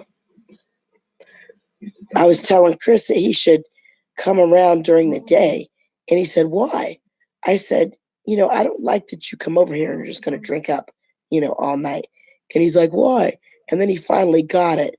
I said, you said you would help me. There are things I need done during the day, and he's like, oh, so I should come during the day. Dumbass. Then I was saying how, the bus will come right out in front of his house. If he just walks straight across to the Goodwill, in the street there. And I'm like, it'll come right to my house. And he's like, so what's that mean? I shouldn't come? Oh my God. I can't stand people that are so dumb. Yeah, I can't either. That's why I don't even, And it's $1.50, both ways. I didn't bring up, that, like what I've done compared to that. That's why I just don't even, I don't know. I can't consider somebody a friend, that acts like that. And especially about that money, well, he never wants to talk about it. He had said that, well, from what he knew, that Richard didn't tell him to, split it or whatever, or do whatever. I'm like, yeah. So to me, that just tells me that somebody's a crook and a thief. And I just don't have any patience for it. I'm like, I don't even care. I can't understand people like that. They want you to do everything for them, but they wouldn't help you out. But Here's the thing. He thinks he's such a good person. Like he kept saying that, I'm a good person. I'm a good person. It's like, well, actually, you're not. You're really not. Not in my view.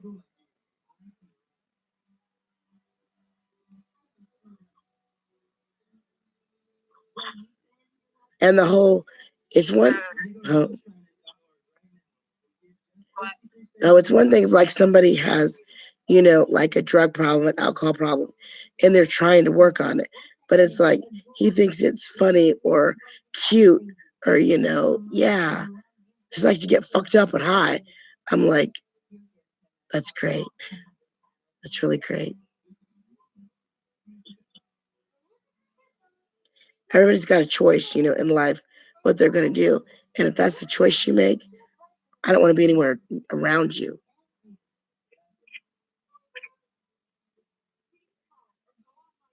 You're not going to believe this house. That one you think was nice. Oh my God, this one is a fucking castle. I mean, castle. Oh, it's so funny.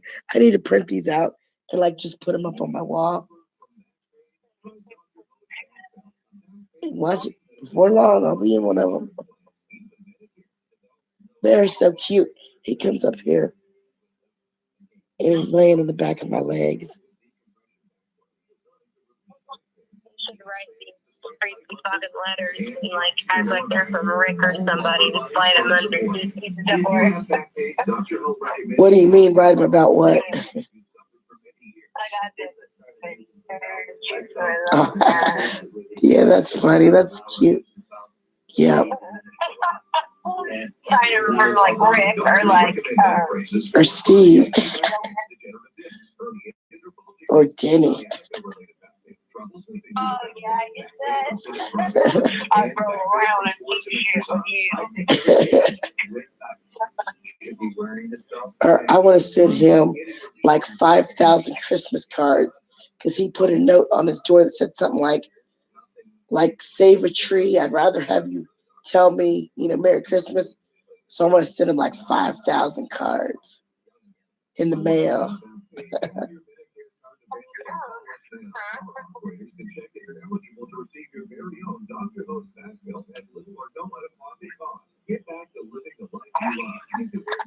I think I said I've got a hoodie at Walmart. Man, I love that hoodie so much.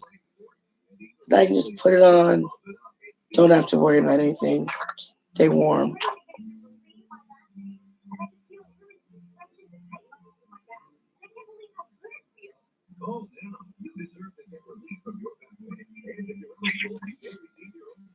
They put now that Brianna's putting up like where different food like pantries are, and I think it's Edna and Julie and what's Dave. They went.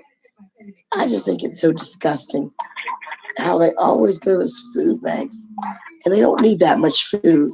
Like I can't even eat all the crap I get. It's like they give you too much.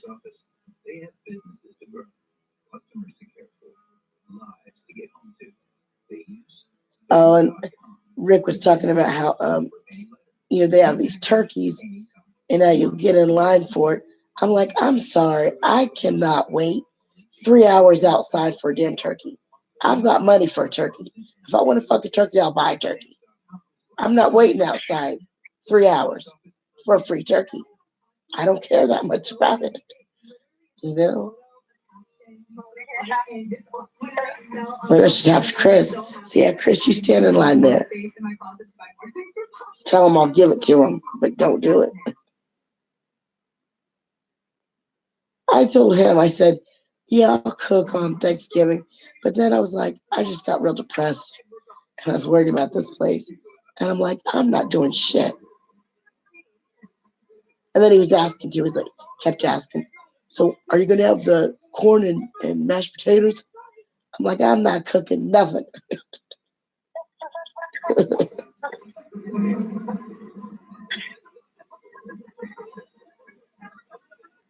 It's one thing if it's like, friends and you do things back and forth.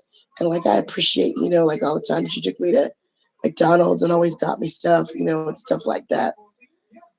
But it's like with him and everything's all one-sided. I mean, yeah, he'll find some stupid shit in a free box and give it to you, but that's just not the same thing. He's telling me now he's got something. I don't know what it is. Some bullshit. Now, I bet if I gave him some bullshit, he wouldn't make that big of a deal about it, really. Doesn't appreciate anything.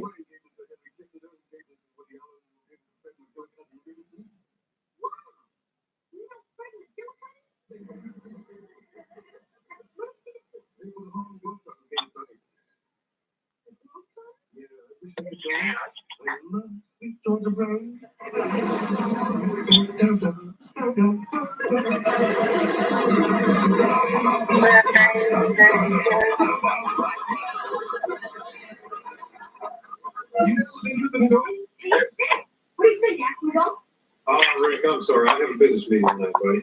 Oh, that's right. You're having dinner with Sam Wu. Who? No, Wu. Who's Wu? Sam Wu was the most important toy distributor in Taiwan. It's imperative your father. Oh, I was looking at that lady, you know, that we went to her house. And it said something like she made, I think it was 255,000, or I don't know if that was her and her husband combined or what. I'm like, that's a whole lot of fucking money in 1 year, you know? It's crazy.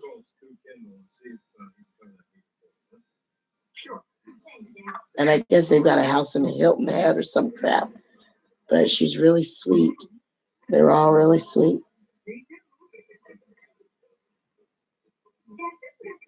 The one lady's funny. She's crazy. She was talking about dealing with Job and Family Services. So you know she's like disabled or on some kind of aid.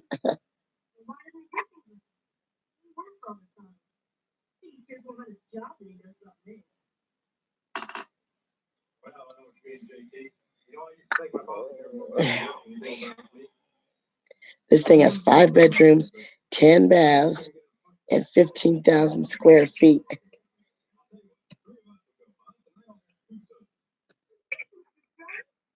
How'd you like to come spend the weekend?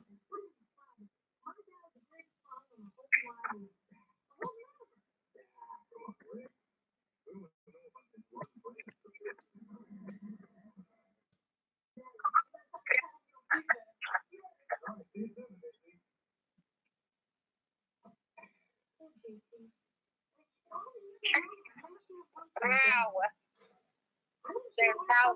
Yeah. I yanked my head. What did he say? He never answered me. I'm not even sure he ever read my memo.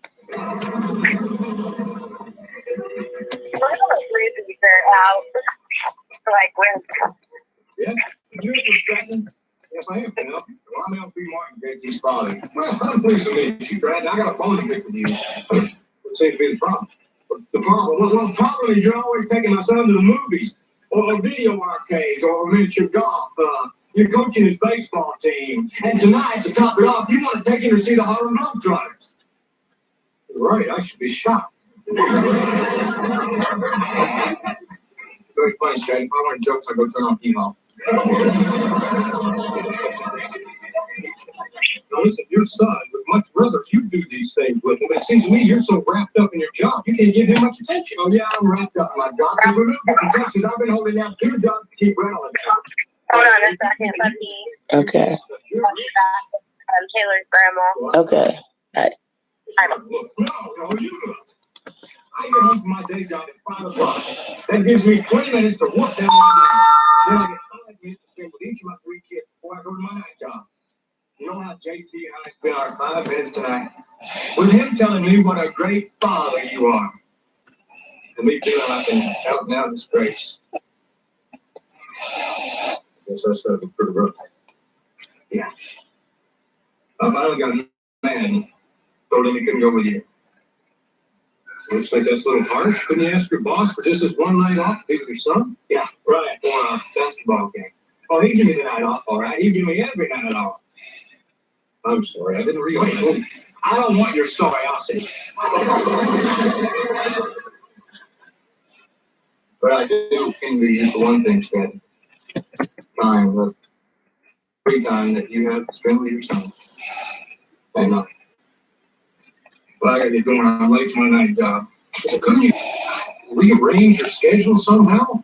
Open your eyes, Stratton. You know, I may not be doing my son as much as I want, but at least he's getting a pretty clear idea of what the world is really like. Is yours?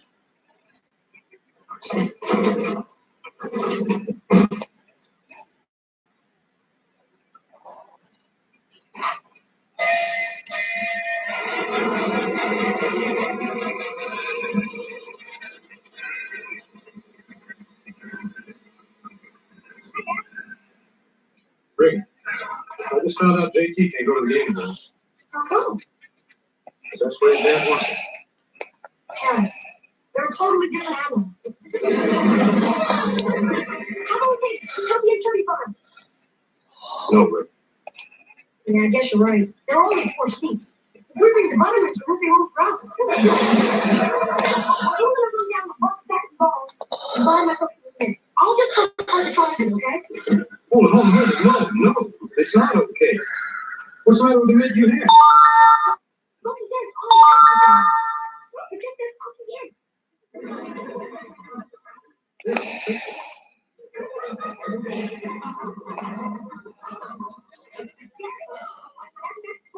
Also, I want some leather.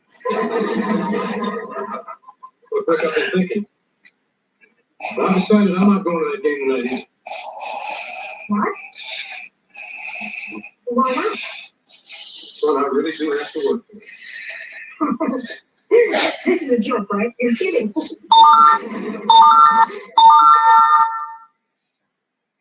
You're not kidding? Rick, sometimes my work must come first. You understand? Sure, I understand. I understand that you made a promise to do something with me, and now you're welching on that promise. Thanks a lot.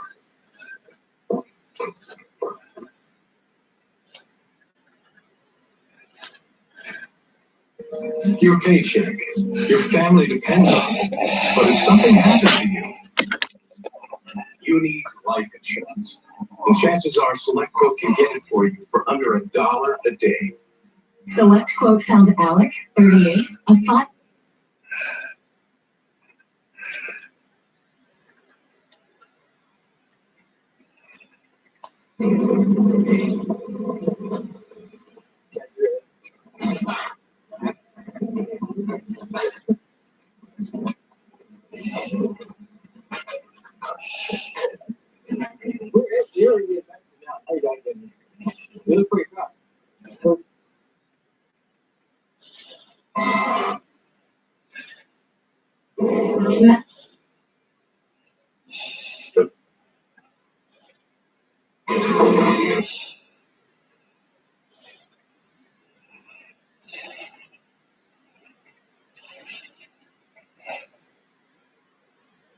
Side of the field, and so. Or worse. You think we have enough for a war? It turns the biomass into. Dedicated and contributions are with you every step of the way.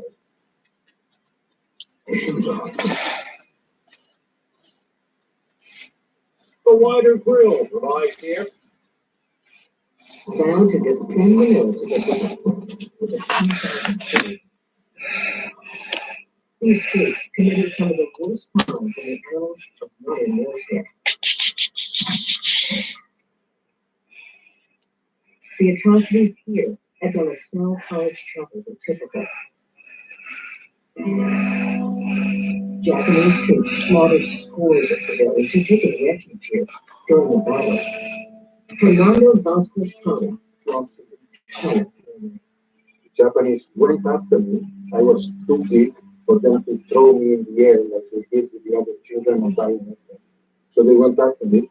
They hit me once, they hit me twice, and the third one, that they came in for the third one, my mother jumped the Japanese. 2 or 3 guys turned around and cut my mother in pieces with the diamond. The blood was so thick that when the Americans found me, they had to cut around me the blood that had dried up. I could not be lifted without them having to cut everything. Japanese soldiers committed similar atrocities throughout the Pacific theater, targeting civilians, prisoners of war, women, and the injured. What we find difficult to understand is what happened to the Japanese army, such that they began killing women, children, even babies. That was not taken to military numbers. Some people say it's part of showing that you've been in charge, that you show your power over the occupied people, even though they knew they were going to lose the war. These atrocities continued as MacArthur's forces took Manila street by street. The battle ended after 28 days. All the Japanese troops were killed, along with 100,000 Filipino civilians. The Pearl of the Orient was reduced to rubble. General MacArthur vowed to hold accountable the surviving Japanese commanders responsible for the destruction.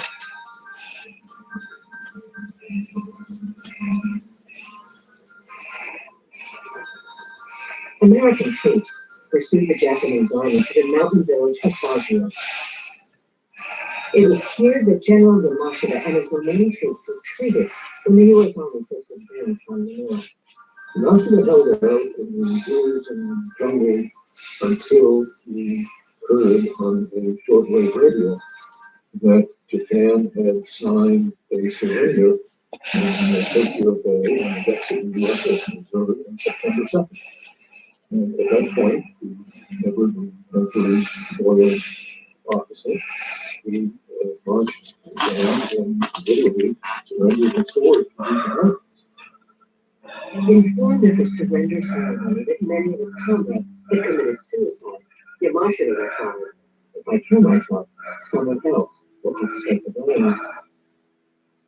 5 weeks after surrendering, the prisoner was brought to trial.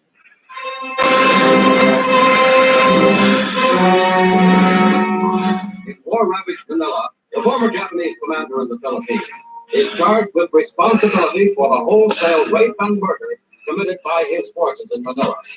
This is the first time a military man has been brought to the bar of justice to answer for atrocities committed by his men.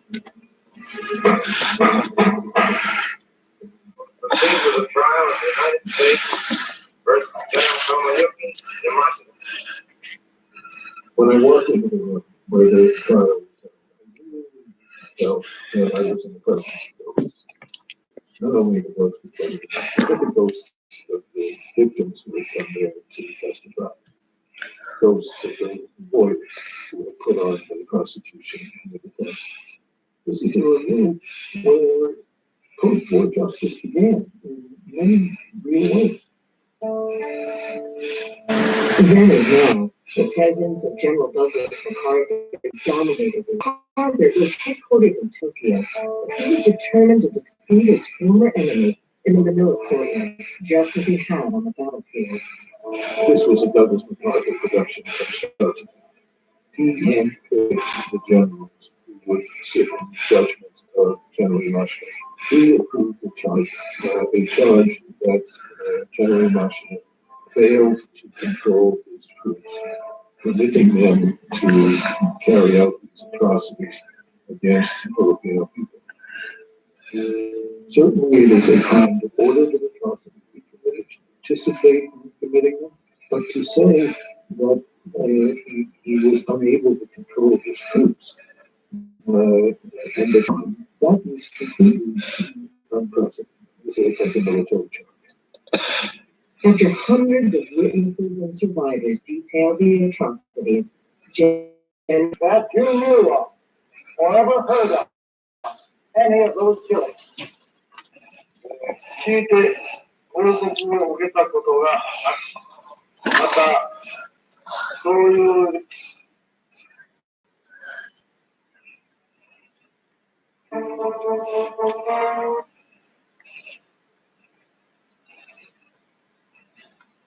For many of faith is escape to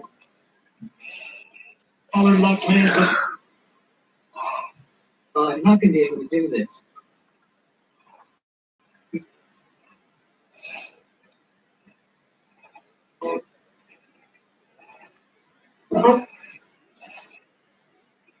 The team? Your bank.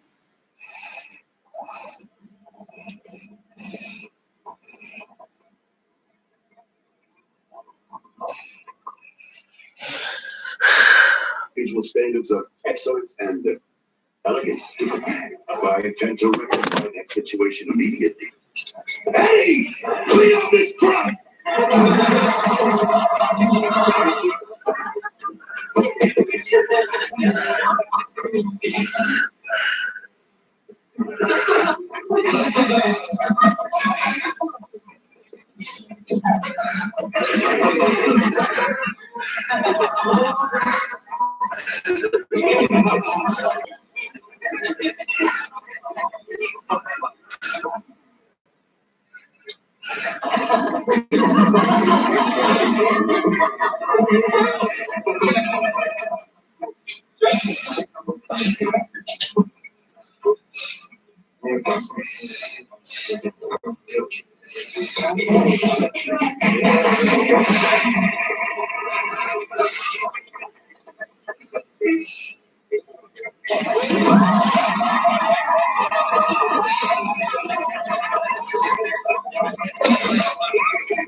Rick, what are you doing here? Oh, Steve helped me. Kate, what are you doing here? I brought Rick. Hey, what are you doing here? I'm sorry, Tom. I accidentally knocked over the pizza boxes. It's all right. It's okay. I'll pick up the boxes. You go clear off table 4. Listen, Tom, how about if I talk to my kid first and then I'll clean off table 4? How about if you clear off table 4 first and talk to your kid next Tuesday? Better.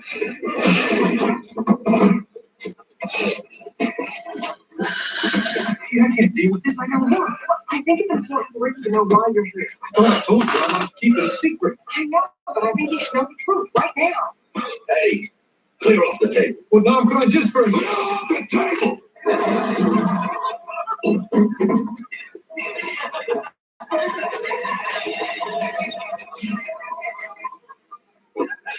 Joey, Rick, I'll talk to you later, okay? I gotta work now. I'm talking about Rick right now. I mean, you were supposed to have a business meeting. How come everyone said take me that game? How come you deserted me? Oh, son, I didn't desert you. Look, when you walked into my life, I thought I wouldn't make a mistake my father did. What's wrong? You didn't spend enough time with me. Son, I resolved that if anything, I spent all the time possible with you, but lately you began to decide that I should be available at a moment's notice. Well, don't you like doing things with me? Well, of course I like doing things with you, Rick, but I think you're getting an unrealistic idea of the way it is with other families. Here. Most families and most people don't have the time and the advantages that we do. In fact, there are millions of fathers out there every day putting in tough days, tough jobs, just so their kids can have the very basics. The ironic thing is, most fathers get home, it's either so late or they're so tired, they don't have time to enjoy being with the kids that do it all for. I still don't understand why you're here. Well, I'm filling in for JT's father, so he can have one night to spend with his son.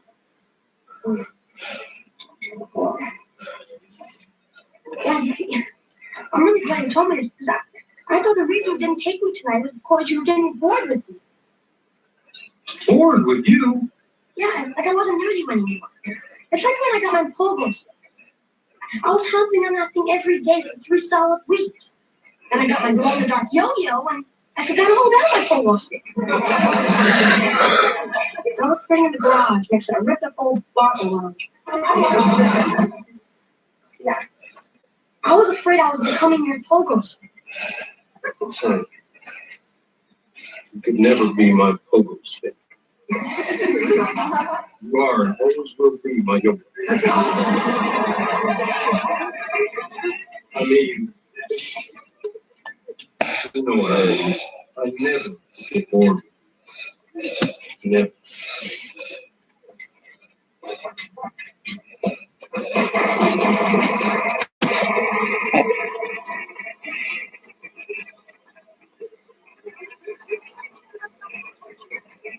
Guys, I better get back to the house and help Dexter finish up preparing for that tax audit. Okay, kid.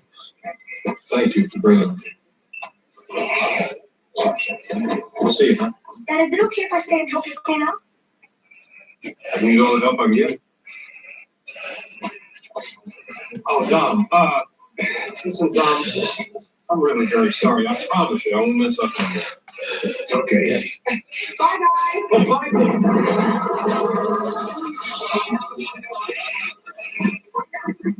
That's what I don't understand is how do you put the chairs on the table to close them?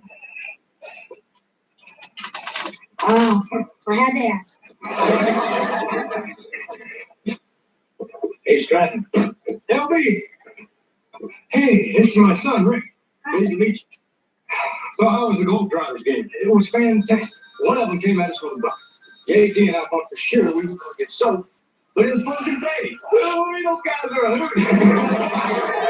So how'd it go, man? Oh, it was all right. Dom yelled at me a couple of times because that's just the way he is. Yeah. You know, never yelled at me. Well, Rick is a big help. Yeah, the work was pretty hard, but I got to eat a lot of free pizza. Hey, Stratton, I want to thank you again. Tonight was real important to me. JT and I enjoyed that game a lot, and we got a chance to talk and spend time together. It's great, LB. And you should have seen the look on his face when I told him I could go. Worth $1 million. Your father's an okay guy. Hey, I'm going to fill in for you tonight. You got to be here every night. Well, maybe I'll get JT to come in and help me out sometime.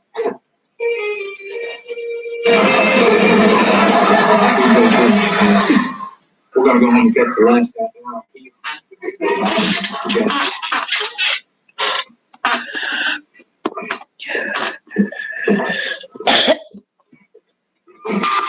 More for your big win.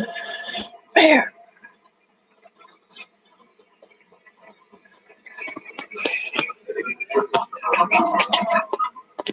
Okay, guys, wait.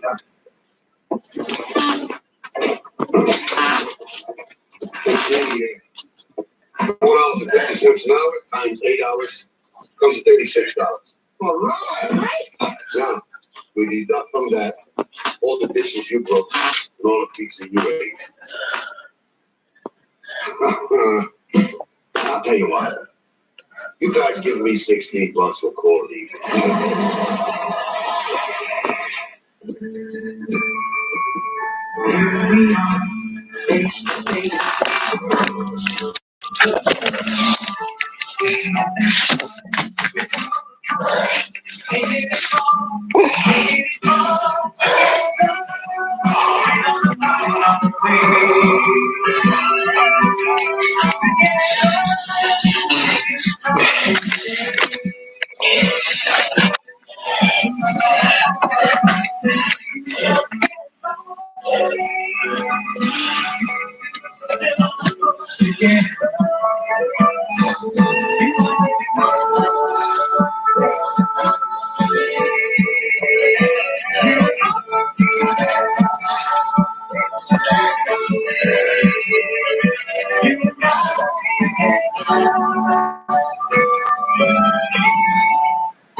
If a dirty CPAP is making you sick, you're not alone.